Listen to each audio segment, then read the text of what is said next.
بسم الله الرحمن الرحيم அளவற்ற அருளாளனும் நிகரற்ற அன்புடையோனுமாகிய அல்லாஹ்வின் திருப்பெயரால் துவங்குகின்றேன்.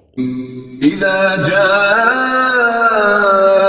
نصر الله والفتح அல்லாஹ்வுடைய உதவியும் வெற்றியும் வரும் போதும் ورأيت الناس يدخلون في دين الله أفواجا மேலும் அல்லாஹ்வின் மார்க்கத்தில் மக்கள் அணியணியாக பிரவேசிப்பதை நீங்கள் காணும் போதும் فسبح بحمد ربك واستغفره إنه كان توابا உம்முடைய இறைவனின் புகழைக் கொண்டு துதித்து தஸ்பீஹ செய்வீராக. மேலும் அவனிடம் பிழை பொறுக்கத் தேடுவீராக. நிச்சயமாக அவன் தௌபாவை பாவமன்னிப்பு கோருதலை ஏற்றுக்கொள்பவனாகவே இருக்கின்றான்.